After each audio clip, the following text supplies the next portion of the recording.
HD सच्ची कहानियों पर आप सभी का स्वागत है। हम बरेली के रहने वाले थे, अंसारी थे। वैसे हमारे मुसलमानों में तो बच्चों को अल्लाह की देन समझते हैं। इसी अल्लाह की देन ने हमारे घर में बच्चों की रेल पेल कर दी थी। हम 5 भाई 4 बहनें थी और मेरे अब्बू के पास इतनी ज़मीन भी नहीं थी। वे खुद सिलाई का काम करते थे और हम 11 भाई बहन के पेट पालते थे। मेरी मम्मी हमेशा बीमार रहा करती थी। उनको अपनी बेटियों की शादी की चिंता सताने लगी थी। हम पांचों भाइयों ने कम उम्र में ही काम करना शुरू कर दिया था। जैसे तैसे करके हमने चारों बहनों की शादी कर दी और पांचों भाई बाहर निकल आए। कोई असम तो कोई विदेश। रोजी रोटी की तलाश में हम पांचों भाई बरेली से बाहर निकल आए थे। मैं इस समय आसाम में आ गया था। असम में मेरा एक दोस्त पहले से ही काम करता था। उसी की जान पहचान से मैं असम में आया था और मैं ज़्यादा पढ़ा लिखा भी नहीं था। ना ही इस्लामिक तौर से ना ही हिंदी इंग्लिश की पढ़ाई की थी। अब सुनिए मेरी कुछ ऐसी दास्तान। मेरा दोस्त मुझे यहाँ ले आया था। हम दोनों ने धीरे से कमरे के दरवाजे पर दस्तक दिया और फिर गला खखार कर कमरे में दाखिल हो गए। सामने ही आयशा शादी का जोड़ा पहने हुए खूबसूरत फूलों से सजी हुई बिस्तर पर दुल्हन बनी बैठी थी। मैं अभी तक उसका चेहरा नहीं देख पाया था। एक पल तो मेरा दिल बेकाबू सा होने लगा था। वह एक आसामी लड़की थी, बेहद खूबसूरत थी, लेकिन मेरी मजबूरी ये थी कि वह मेरी एक दिन की दुल्हन थी। मैंने कुछ घंटे पहले ही यहाँ कदम रखने पर भी कतरा रहा था। दिल में अजीबो-गरीब से सवाल पैदा हो रहे थे। मैं यही सोच रहा था, आखिर लोग कैसे हलाला करने पर राजी हो जाते हैं। लेकिन जब मैंने खुद ही इतनी खूबसूरत लड़की को देखा था, जैसे पहले ही नज़र में मैं उस पर अपना दिल हार बैठा था। फिर ऐसे ही दिलासे अपने आप को देने लगा था कि इसमें मेरा तो कोई नुकसान नहीं था। मुझे तो उसका दुगना फ़ायदा मिल रहा था। एक तो मेरे अकाउंट में पैसे आ रहे थे, वहीं दूसरी तरफ मैंने ये सुना था कि ये सबाब का काम भी था कि मैं मियाँ बीवी के बीच दोबारा से रिश्ते बनाने के काम भी कर रहा था। घर के अंदर घुसते ही मैंने दरवाजे को लॉक किया और धीरे धीरे कदम उठाता हुआ अपनी एक रात की दुल्हन की तरफ बढ़ने लगा। मेरे कदमों के आहट तो जैसे उसके दिल पर आरी चल रही थी। उसने अपने आप को खुद में समेट लिया और घुटनों के इर्द गिर्द बाजू फैलाए। उसकी हल्की हल्की सिसकियों की आवाज़ ने मुझे ठिठकने पर मजबूर कर दिया था। मुझे उसकी सिसकियाँ सुनाई दे रही थी। वह रो रही थी। वह भी इस बात से बिल्कुल भी अनजान नहीं थी। फिर रोना कैसा? जैसे ही मैं उसके कमरे में आया था तो वह जैसे बुत बन चुकी थी। मैं बिल्कुल उसके सामने बेड पर जाकर बैठ गया तो वह जल्दी से सिमट कर उठकर दूसरी तरफ हो गई। उसका ये अंदाज मुझे अब गुस्से में डालने लगा था। भाई, अगर इतना ही दूर भागना था तो ज़रूरत क्या थी हलाला करवाने का? मुझे तो अपना काम पूरा करना था जिसके लिए मुझे पैसे दिए गए थे। मैं उसके करीब हो गया और उस हसीन लड़की का घूंघट उठाना चाहा तो उसने जल्दी से मेरा हाथ रोक दिया। कहने लगी, आपको खुदा का वास्ता है, मेरे साथ कुछ भी मत करना। मैं अपने पति से बहुत प्यार करती हूँ। बड़े ही नेक और पर्दे वाली लड़की हूँ। मुझे मेरे पति के अलावा आज तक किसी ने छुआ तक नहीं है। मैं कैसे किसी और को वह दर्जा दे सकती हूँ? आप मुझसे दूर रहें। वह हाथ जोड़कर रोने लगी थी, जबकि अगले ही पल मुझे गुस्सा भी आ चुका था। कैसी बहकी बहकी बातें कर रही थी। मैं कहने लगा, ए लड़की, क्या ड्रामेबाजी कर रही हो? तुम्हारी अकल पर पर्दा पड़ गया है क्या? अब मैं तुम्हारा शौहर हूँ। तुम्हारा पहला पति तो तुम्हें तिलाक दे चुका है। अब तुम मेरी पत्नी बन चुकी हो। मेरा हक तुम पर है और ये निकाह मैंने तुमसे ज़बरदस्ती नहीं किया। तुम खुद राजी भी थी। तुम होती कौन हो जो मुझे अपने करीब आने से रोकने वाली? इस वक्त मेरे दिल के जज्बात पूरे जोरों शोर पर जगमगाने लगे थे। मैंने उससे कहा कि मैं तुम पर पूरा हक रखता हूँ। हलाला कैसे होता है तुम भी अच्छे से जानती हो। मेरी बात सुनकर वह बिल्कुल चुप हो चुकी थी। रोने लगी, मगर अगले ही पल मैंने उसके बंधे हुए हाथ पकड़ लिए थे। उसके नरम नरम हाथ तो मुझे जैसे अलग ही दुनिया में ले जा चुकी थी। मैंने उसका हाथ थाम कर अपने पास मौजूद मुँह दिखाई के लिए अंगूठी उसे पहनाना चाहिए, जो कि उसी के पहले शौहर से पैसे लिए थे। क्योंकि असम में वह बहुत अमीर आदमी था। असम एक खास रस्म थी कि सबसे पहले मुँह दिखाई में अंगूठी पहनाई जाती थी। वह चुप से हर अमल देखती रही। अगले ही पल मैंने उसका घूंघट उठाया तो वह दुल्हन बनी खूबसूरत सी गुड़िया मेरे सामने थी। हाँ, रोने की वजह से उसका काजल काफ़ी ख़राब हो चुका था, लेकिन उसके हुस्न पर वह काजल फैला हुआ था। वह फैला हुआ काजल भी उसके हुस्न पर चार चांद लगा रहे थे। शेख भी बहुत खूबसूरत होते हैं और उनकी औरतें बहुत हुस्न वाली होती हैं, मगर ये आसामी लड़की तो क़यामत ढा रही थी। मैं था भी एक नौजवान और खूबसूरत मर्द और हुस्न परस्ती था। उससे पहले कि मैं उसके हुस्न की तारीफ़ करता, मेरा मोबाइल बजने लगा। मोबाइल मैंने हाथ में लिया। कमबख्त, इस वक्त किसका रिंगटोन बज रहा था? पर मुझे शायद गुस्सा आ चुका था। मैंने मोबाइल निकाला तो किसी अननोन नंबर से कॉल आ रही थी। जैसे ही फ़ोन कान से लगाया तो एक भारी आवाज़ गूंजी, शमशेर खान बोल रहा हूँ। आयशा को फ़ोन दो, मुझे उससे बात बहुत ज़रूरी करनी है। ये तो आयशा का पहले वाला पति था, जिसकी वजह से ये हलाला की कड़ी सज़ा के लिए मेरे पास आई थी। मैंने एक कड़ी नज़रें आयशा पर डाली थी। वह डर से सहम चुकी थी। मैंने उसकी तरफ मोबाइल बढ़ाया, फ़ोन स्पीकर पर डाल दिया था। जैसे ही आयशा ने फ़ोन स्पीकर पर देखा तो मुझे ताज्जुब से देखने लगी। उस वक्त वह तो मेरी बीवी थी, चाहे एक रात की ही सही, लेकिन थी तो मेरी बीवी। मैं चाहता था कि मैं उसकी बात सुनूं। कपकपाती हुई आवाज़ में जवाब दिया तो वह आदमी उससे कहने लगा, देखो आयशा, मैं जानता हूँ कि मुझसे बहुत बड़ी गलती हो गई है और तुम इस हलाला करवाने पर बिल्कुल भी राज़ी नहीं थी कि तुम्हारा हलाला किया जाए। लेकिन तुम ये भी जानती हो कि मैं तुमसे कितना मोहब्बत करता हूँ। अब हलाला करना भी हमारे लिए ज़रूरी है ताकि हम अपना रिश्ता वापस जोड़ सकें। मैं तुमसे मोहब्बत करता हूँ, इसलिए तुम मेरी मोहब्बत के खातिर आज की रात उसके साथ बिता लेना। मैं जानता हूँ कि आज की रात तुम्हारे लिए किसी आजमाइश से कम नहीं है। मुझे तुमसे कोई शिकायत नहीं होगा, बस हलाले के सारे शर्त को पूरा कर देना। उसका पति उसे ये सब कुछ समझा रहा था और वह अपने मुंह पर हाथ रखकर अपनी हिचकियाँ रोक रही थी। गुस्से से मेरे कानों के पर्दे तक गर्म हो चुके थे। वह कौन होता था आयशा को इजाज़त देने वाला? अगले ही पल उसने मोबाइल वहीं बेड पर रख दिया और चेहरे पर हाथ रखकर फूट फूट कर रोने लगी। उसके बाद उसने जो खुराफात मुझ पर किया, मेरे तो होश उड़ चुके थे। कहने लगी, उसका पहला पति तो उसे कई बार। मैंने पहला कदम उस हलाले के कमरे में रखा तो ऐसे लगा जैसे मैं दलदल में धंस चुका हूँ। भले ही ये गलत था, मैं खुद उसके खिलाफ था, मगर मेरी मजबूरियाँ मुझे यहाँ तक ले आई थी। मेरा दिमाग काम ही नहीं कर रहा था। डर की वजह से मेरे चेहरे पर पसीने की बूंदें चमक रही थी। खैर, यहाँ तक आ चुका था तो आगे जाने में भी क्या हर्ज था।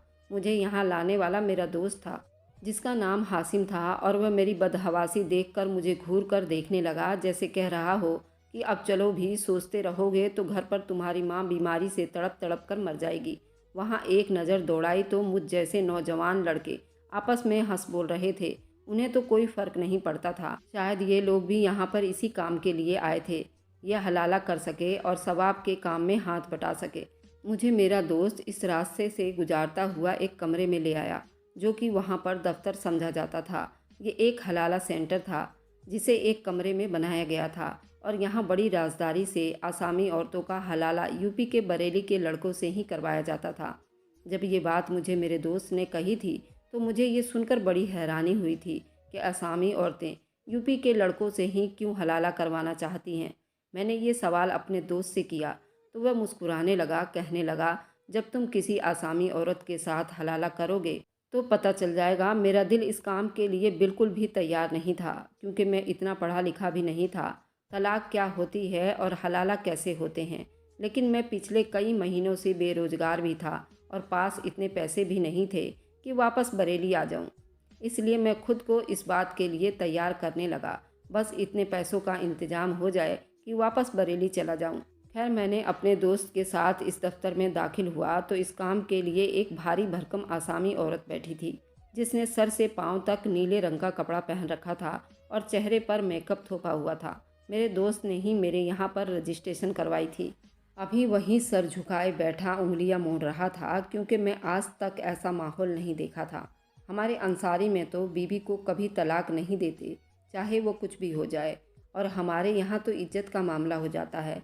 अगर शौहर मर जाए, इस मामले पर तो गौर किया जाता है, नहीं तो दोनों के जिंदा होने पर ये सब मामला कभी नहीं होता और मर्द औरत दोनों के लिए इज्जत समझी जाती है।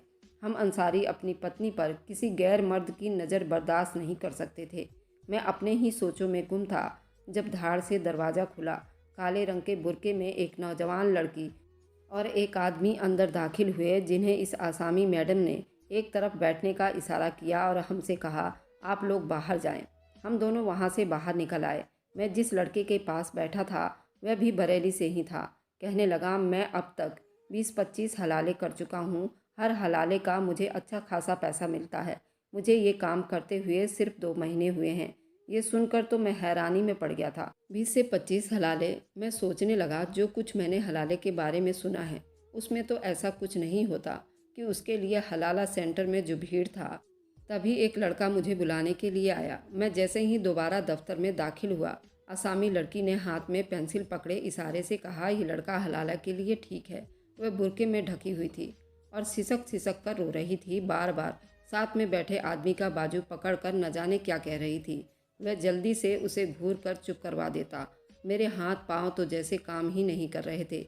मेरे लिए ये काम करना ही मुश्किल था, लेकिन जब यहाँ तक आ चुका था तो पैसों के खातिर हलाला भी करना बहुत ज़रूरी था। उसका पति खुद उसके पास बैठा समझा रहा था। उसकी हालत तो मुझे कुछ खराब लग रही थी, जैसे अंदर ही अंदर उसे बहुत सी बातें परेशान कर चुकी हो। मैंने एक नज़र उस लड़की को देखा था, फिर वहाँ पर एक मौलवी साहब को बुलाया गया था। उन्हें मेरा और उसका निकाह पढ़वा दिया था। उसका पहला शौहर वहाँ सामने बैठा बड़ी खुशी से हमें देख रहा था। उसके चेहरे पर अजीब सी चमक थी, जबकि मुझे तो अपने फैसले पर ही पछतावा हो रहा था। आखिर मैं यहाँ क्यों हलाले के लिए चला आया? मैंने अभी तक उस लड़की को पर्दे में ही देखा था। जब निकाहनामा पर साइन हो चुके तो लड़की फूट फूट कर रोने लगी थी। उसकी रोती हुई आवाज़ को सुना तो मैंने जैसे उसके चेहरे की तरफ ध्यान दिया, एक पल तो मैं पलके झुकाना ही भूल गया था। इस तरह की खूबसूरत लड़की तो मैंने पूरे बरेली में नहीं देखा था। मैं तो जैसे हर चीज़ से बेगाना उसके चेहरे को फटी फटी नज़रों से देखने लगा था। वह रोते हुए भी बहुत प्यारी लग रही थी।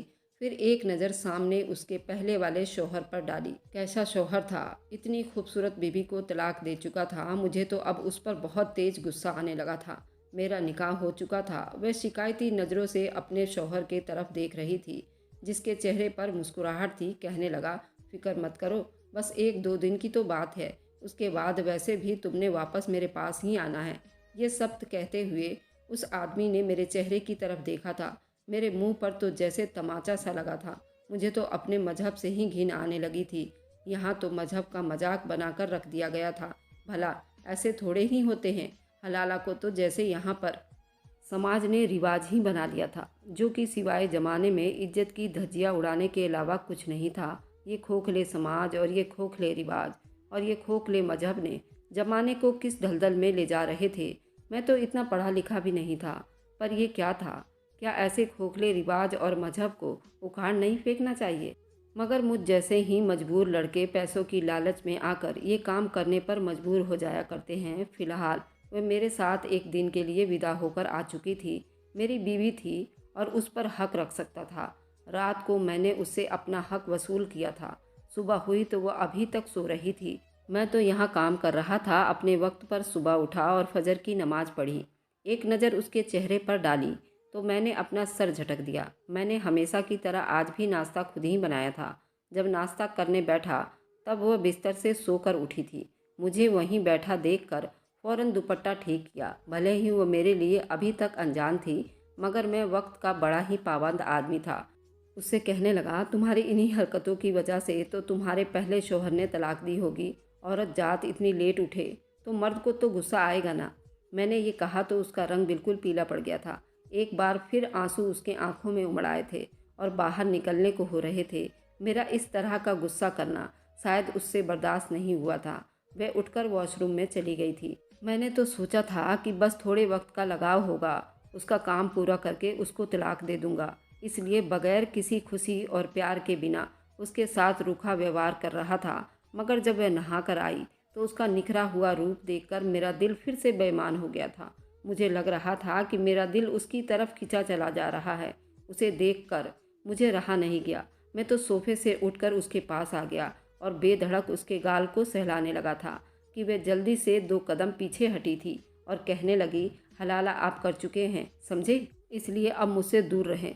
मैंने उसे गौर से देखा था। एक ही रात में वो मुझे इतनी अपनी अपनी सी लगी थी कि मेरा जी चाह रहा था कि अपनी बात से मुकर जाऊं। मेरा दिल उसका दीवाना होने लगा था। मैं सोचने लगा कि कैसे यहाँ पर आने वाले नौजवान मुसलमान होते हैं। वह एक रात के हलाले के लिए मान जाते हैं, जबकि ऐसा कोई भी तरीका कुरानी किताब में मौजूद नहीं है। अभी मैं यही सोच रहा था कि दरवाजे पर किसी की आने की आहट हुई। उस लड़की ने जल्दी से दरवाज़ा खोला तो सामने हलाला केंद्र की इंचार्ज खड़ी थी। कहने लगी, चलो अच्छा है कि तुम दोनों उठ गए हो। मेरे ऑफिस में आ जाओ ताकि बाकी की कार्रवाई हो सके। जो कुछ मेरी एक रात की बीवी ने अपने पहले शौहर के बारे में मुझे बताया था, मैं सोच रहा था कि मुझे अब क्या करना चाहिए। जैसे मैं ऑफिस में पहुंचा तो उस औरत का शौहर कुर्सी पर बैठा था। मुझे देखकर मुस्कुराया, लेकिन वह लड़की अपने शौहर को देखकर बहुत तेज तेज रोने लगी थी। उसके सीने से लग गई थी। ये देखकर तो मुझे बहुत जोर का झटका लगा था। उस वक्त वह औरत मेरी बीवी थी, एक अंसारी की पत्नी थी। उसकी हिम्मत कैसे हुई किसी गैर मर्द के साथ लगकर रोने की। मैं तो तेज कदम बढ़ाए उसे बाजू से पकड़कर आयशा को उसके पहले शौहर से पीछे किया। ये देखकर उसका शौहर गुस्से से मुझे घूरने लगा और कहा, ये क्या बदतमीजी है। मैंने कहा, ये इस वक्त मेरी बीवी है और मेरी इज्जत है। जब तक ये मेरे निकाह में है मैं उसको तुम्हारे पास नहीं छोड़ सकता। कहने लगा, ठीक है, मैं तलाक के पेपर अपने साथ लाया हूँ, तुम साइन करो और अपने पैसे उठाओ। मैंने कहा, जैसा हलाला तुम कह रहे हो वैसा हमारे कुरान में नहीं है और मुझे ये लड़की अच्छी लगी है, मैं उसे तलाक नहीं देना चाहता। मेरी बात सुनकर हलाला केंद्र की इंचार्ज औरत और वे आसामी नौजवान मुझ पर गुस्से में तिलमिला उठे थे। हमारी तुमसे यही बात हुई थी कि तुम एक रात बिताओगे और अगले ही सुबह तलाक हो जाएगी। उसके पैसे तय हुए थे। मैंने कहा, मैं अंसारी हूँ, हमारे अंसारी में ऐसा नहीं होता। हम औरतों का सौदाबाजी नहीं करते। हम या मर जाते हैं या मार देते हैं, लेकिन अपनी इज्जत का सौदा कभी नहीं करते। मेरी बात सुनकर वह आसामी नौजवान परेशान हो गया था। वह इंचार्ज मुझे दूसरे कमरे में ले गई। कहने लगी, मैं तुम्हारे पैसे डबल कर दूंगी। मैं उस आसामी मर्द से पैसे ज़्यादा ले लूँगी, लेकिन देखो ये तो हमारा कारोबार है ना, तुम अपनी बात से नहीं फिर सकते। तुम्हें हर हाल में आयशा को डिवोर्स देना होगा। मैंने कहा, मैं नहीं दूंगा और अगर तुम लोगों ने दोबारा ये बात कही तो मैं पुलिस में जाकर तुम लोगों के पोल खोल दूंगा कि तुम लोग खुफिया तौर पर बरेली नौजवानों को पैसे की लालच देकर इस गंदे काम को बढ़ावा दी जा रही है और इस खोखली मजहब का नाम भी दी जाती है। ऐसे शरीयत को और ऐसे मजहब को मैं उखाड़ फेंकूंगा। ये सुनकर उस औरत की रंगत बिल्कुल फीकी पड़ गई थी। वो मेरी विनती करने लगी, फिर कहने लगी, अच्छा ऐसा करते हैं कि 1 महीने तुम आयशा के साथ रह लो। अगर उसके बाद तुम्हारा दिल भर जाए तो बेशक तुम उसे तलाक दे देना। उसका शौहर तुम्हें उसके पैसे डबल कर देगा। वह हलाला सेंटर की असामी औरत शायद ये समझ रही थी कि मुझे आयशा से थोड़ा सा प्यार हो गया है, जो कुछ वक्त बिताने के साथ साथ ख़त्म हो जाएगा। लेकिन मेरे लिए ये मेरी इज्जत की बात थी। वह औरत कहने लगी, 1 महीने के बाद ही मुझसे बात करेगी। मैं इस बात पर राज़ी हो गया था, क्योंकि फ़िलहाल मैं खाली हाथ था। अगर आयशा को अपने साथ रखता भी तो कहाँ रखता। मेरे पास रहने का भी कोई इंतज़ाम नहीं था। लेकिन मैं सोच चुका था कि 1 महीने में कुछ भी करके पैसों का इंतज़ाम करूंगा और आयशा को अपने साथ बरेली ले जाऊंगा। वहाँ इंचार्ज मुझे वही कमरे में छोड़कर चली गई।